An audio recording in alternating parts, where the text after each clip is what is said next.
The Odyssey was never meant to cause a galactic incident. It was, in fact, one of Earth's proudest achievements, an exploration vessel designed to push beyond the limits of known space. Its crew wasn't a war party, nor an armada.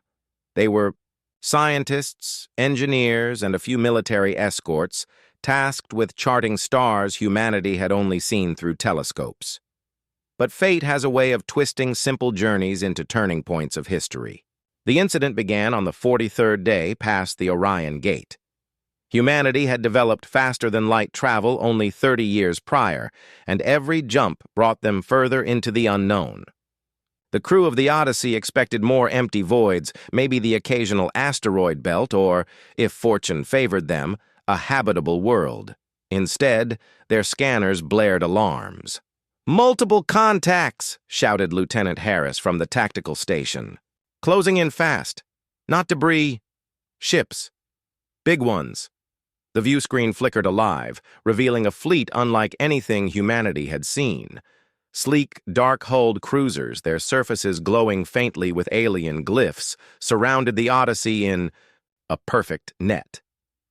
Captain Elias Morgan stood at the center of the bridge, hands behind his back, calm despite the tension crawling over the crew. His graying beard framed a face weathered by too many deep space missions, yet his eyes carried no fear. "Transmit universal greeting protocols," he ordered. But before the Odyssey's signal could stabilize, a sharp, guttural voice erupted through comms. "Unidentified vessel, you have trespassed into Imperial territory. Surrender immediately, or be annihilated." The bridge fell silent. Crew members exchanged nervous glances. They had expected to one day encounter aliens, but not like this. Not so sudden, not surrounded by warships that made their ship look like a child's toy. "They're charging weapons, Captain," Harris whispered. Elias didn't flinch. "Hold steady. Open channel." The image that filled the screen was no less intimidating than the fleet. An alien commander, skin like burnished metal, eyes glowing with a predatory shimmer, stared directly at them. His armor gleamed with ceremonial markings. Behind him, banners draped in alien script swayed. This was no simple patrol. This was the face of an empire. "You are humans," the alien growled, as though the word itself was distasteful. "A primitive species, not registered in the galactic archives. You will power down your ship, surrender your crew, and prepare for boarding. Resistance is unwise." Fear rippled across the Odyssey. Some lowered their heads, others clenched fists. But Captain Elias only stepped closer, his voice calm, steady, unyielding. "No," he said simply. The alien commander blinked, then snarled. "Did you misunderstand? You are surrounded. Your vessel is nothing compared to our power. To defy, the Galactic Empire is to embrace death." Elias's voice remained level, but every word carried weight. "You see, Commander, humanity didn't cross the void to kneel. We came to explore, to learn, to grow. Threats won't change that." A murmur spread across the alien bridge, untranslatable but filled with shock. They had expected begging, panic, desperation. Instead, they faced defiance. The alien commander leaned forward, his metallic face twisting into disbelief. "Do you not comprehend what stands before you? The Empire spans 1,000 worlds. Entire civilizations bend to our will. Even the oldest species offer tribute, and you, fragile, unevolved creatures, dare stand tall?" Elias allowed himself the faintest smile. "Fragile, maybe. Unevolved? No. Humanity has fought extinction 100 times over. Wars, famine, disasters that would have wiped weaker species from history. We survived. And when we stumbled into your empire, we didn't come with chains in our hands. We came as equals. Whether you see it yet or not, that's what we are." The silence that followed was suffocating. Even the hum of the ship seemed to hold its breath. On the alien flagship, the commander's expression shifted from rage to something far more dangerous: hesitation. For the first time, the power dynamic faltered. It was not the Empire towering over fragile newcomers. It was one species meeting another, and one refusing to bow. "You risk annihilation," the commander hissed at last. "Is pride worth the destruction of your homeworld?" Elias didn't waver. His eyes, sharp as steel, met the aliens. "It isn't pride, it's truth. We are human. We do not flinch." Behind him, the crew straightened. Their fear didn't vanish, but it transformed into resolve. If their captain could stand against the weight of an empire without trembling, so could they. The alien commander exhaled a hiss, cutting the transmission. For a long moment, the fleets remained locked in a silent standoff, weapons charged but unused. Then, slowly, the alien ships shifted formation, not firing, not retreating, but watching, measuring. On the Odyssey's bridge, Harris whispered, "Captain, they're not attacking." Elias allowed himself a quiet breath of relief, though his posture never broke. "Then we've bought ourselves a chance." A chance, yes. But more than that, a seed had been planted. Across the Empire, the story of the encounter spread like wildfire. The primitive species that should have cowered, surrendered, begged for mercy, had not even blinked in the face of overwhelming power. Some alien rulers dismissed it as arrogance. Others whispered it was courage, but all of them remembered, and thus began a shift in the galaxy's balance. For the first time in centuries, the Empire felt uncertainty, not from fleets, not from rebellions, but from a single stubborn word spoken by humans: no. That day, the Odyssey did more than stumble into an empire. It announced humanity's arrival, not as subjects, not as prey, but as equals, unafraid of the stars, because when humans accidentally stepped into the Galactic Empire, they didn't even flinch. The galaxy had existed for eons under the shadow of the Galactic Empire. Civilizations older than Earth had bent the knee, entire worlds crushed beneath a banner that tolerated no defiance. When humans finally ventured into the stars, it wasn't long before they were noticed. And the Empire wasted no time. The summons was not a request. A massive warship arrived in Earth's orbit, its size dwarfing every satellite and station mankind had ever built. The ultimatum was delivered in cold precision.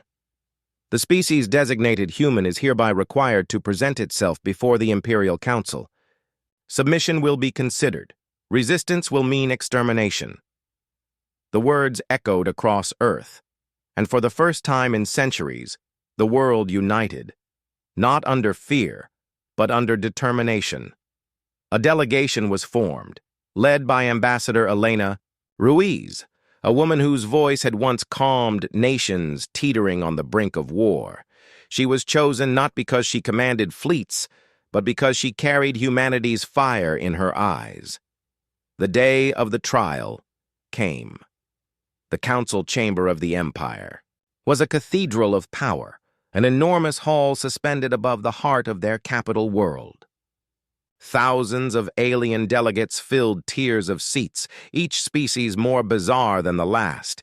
Insectoid monarchs, crystalline beings that shimmered with living light, reptilian warlords with eyes like burning coals.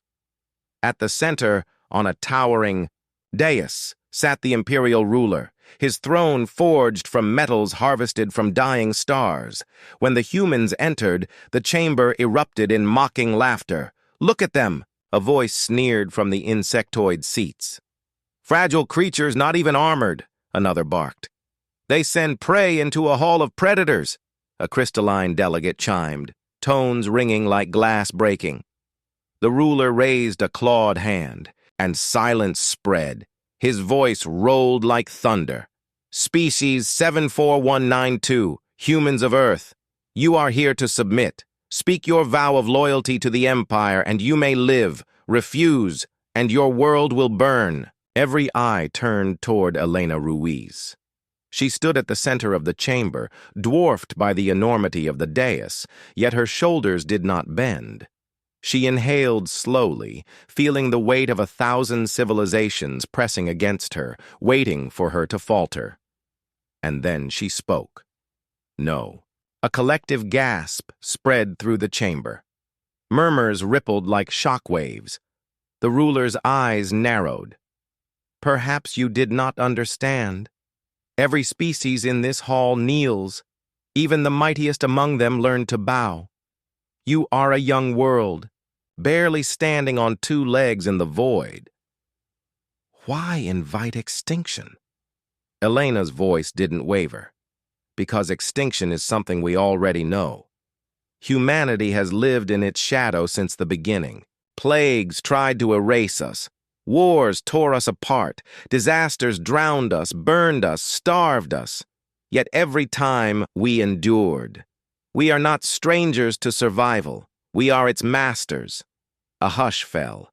Even the mocking voices went still. Elena lifted her hand, and a holofeed projected above her palm. Images of Earth flickered into the chamber. Soldiers in muddy trenches of old wars, refusing to yield. Firefighters running into burning towers while the world fled. Survivors of tsunamis, earthquakes, famines, banding together to rebuild. Astronauts stepping onto the barren moon, gazing at Earth with hope. Our history, she continued, her voice gaining strength, is not one of ease or privilege. It is one of blood, sweat, and defiance. You expect us to bow because you threaten us with destruction, but destruction is the cradle we were born in. You cannot scare us with what we have already faced and overcome. The chamber was frozen. For the first time in centuries, the council heard words that did not beg, did not flatter, did not tremble. The ruler leaned forward, his voice low, dangerous. "And what would you do, humans, if we erased your cities, burned your skies, shattered your oceans?" Elena met his gaze without blinking. "Then we would fight. Even if we lost everything, even if only one of us remained, humanity would not kneel. You may break our bodies. You will never break our will." A silence so deep it felt like gravity itself pressed down on the chamber. The alien delegates looked at each other, uncertain. Fear? Respect? None could tell. Then somewhere among the seats, a crystalline being whispered, "They did not flinch." The words echoed like prophecy. One by one, the murmurs spread. Some laughed nervously, others frowned. But the seed had been planted. A species so young, so fragile, had stood before the Empire's might and spoken as if they were equals. The ruler's hand gripped the arm of his throne. He could have given the order, obliterate Earth, silence this spark before it grew. But in that moment he saw something dangerous in the humans. Not arrogance, not ignorance. Something far worse. Conviction. His clawed hand released the throne. He leaned back, eyes burning, voice quiet, but carrying across the chamber. "Very well, humans, you may leave this hall alive, but know this, your defiance will not be forgotten." Elena bowed her head slightly, not in submission, but in acknowledgement. "Neither will this day." The humans turned and walked out, their backs unbent, their steps steady. And though the chamber remained silent, every species present knew the truth. The galaxy had changed. For in a hall where billions had bent the knee, one fragile species had said no. And the sound of it was louder than any fleet, more dangerous than any weapon. From that day on, whispers haunted the corridors of power. The humans do not flinch, and empires built on fear began for the first time to feel it themselves. The capture was supposed to be routine. The Galactic Empire had intercepted a small exploratory convoy on the edge of their territory, Most were scientists, engineers, easy prey, but among them was a single Marine, part of the security detail. The aliens thought little of him. They dragged him in chains across marble floors beneath towering banners, until at last he was thrown before the throne of the Emperor himself. The imperial court was a spectacle of intimidation. Colossal pillars carved from star crystals rose into a ceiling so high it disappeared into shadow. Rows of alien nobles, scaled, winged, multi-eyed, watched from elevated balconies, sneering at the human kneeling in chains. The emperor, cloaked in regalia forged from metals of collapsed suns, leaned forward on his throne. His voice was a deep rumble, like tectonic plates grinding together. "Human," he declared, the word dripping with disdain. "You stand before the might of the Galactic Empire. Your species is nothing. Your homeworld lies exposed. Kneel, swear, loyalty, and you may live. Refuse, and Earth will be ashes." The court chuckled darkly, eager to watch this fragile creature crumble. But the Marine lifted his head. His name was Sergeant Daniel Cole, a man who had survived 2 wars back on Earth before volunteering for deep space duty. His uniform was torn, his lip bloodied, yet his eyes burned with defiance. And then he laughed. The sound rang strange in the silent chamber. A laugh, raw and genuine, echoing against walls where even conquered kings had sobbed for mercy. The alien nobles stiffened. The Emperor's gaze narrowed. "You find death amusing?" the Emperor growled. Cole spat blood to the side and grinned. "No, I just find your threats small. You think burning our world would break us? You don't know humans at all." Murmurs rippled through the balconies. Insolence, madness, courage. None could decide. The Emperor's voice sharpened. "Then enlighten us, human. What are you?" Cole shifted, chains rattling as he straightened to his full height. His voice carried, not loud, but steady, like steel drawn from a sheath. "We are the species that clawed fire from stone. We survived ice ages with nothing but our bare hands. We've starved, burned, bled, and still kept moving forward.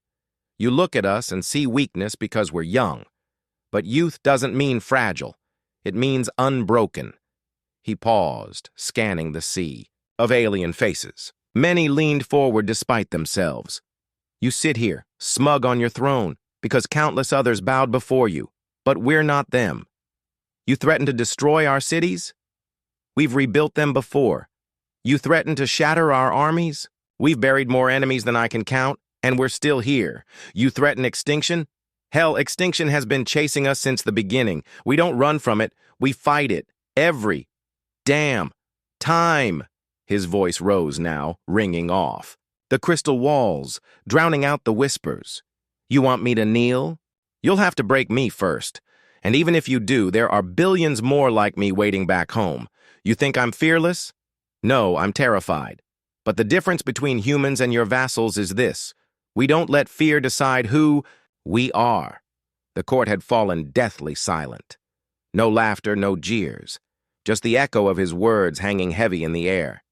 The Emperor's claws tightened on the armrest of his throne. "One soldier's defiance means nothing. You are alone. Human." Cole smiled through split lips.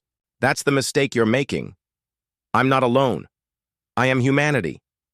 What I say here is what every man, woman, and child back home would tell you. We will not kneel. Not today. Not ever." The Emperor rose slowly from his throne. The chamber trembled with the weight of his movement. His towering form descended the steps, each stride echoing like thunder.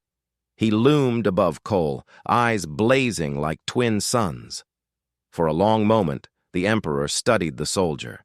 1,000 years of rule had taught him the scent of fear, its sweat, its tremors, its desperate pleas. But here, in this fragile human, he found none. Only defiance, burning like a beacon. At last, The Emperor spoke, voice low, dangerous. Your arrogance will doom your species. Cole met his gaze unflinching. No, our courage will. The Emperor froze, his expression unreadable. Then, slowly, he turned his back and ascended the steps again. He did not order the humans' death. He did not demand Earth's destruction. He simply sat, silent, thoughtful. The guards hesitated. The nobles whispered, unsettled. The human marine was dragged away, but not executed, not silenced, and as word spread across the empire, rumors grew into legends. They said a human soldier, captured and chained, had stood before the emperor himself and laughed. They said he had spoken of humanity's endless defiance, its refusal to kneel even when staring down annihilation. Some alien rulers scoffed at the tale. Others feared it. But all of them remembered it. Because in a galaxy where entire civilizations bowed to survive, one human had stood tall in chains and didn't. Even flinch. And if one man could do that, what would an entire species do?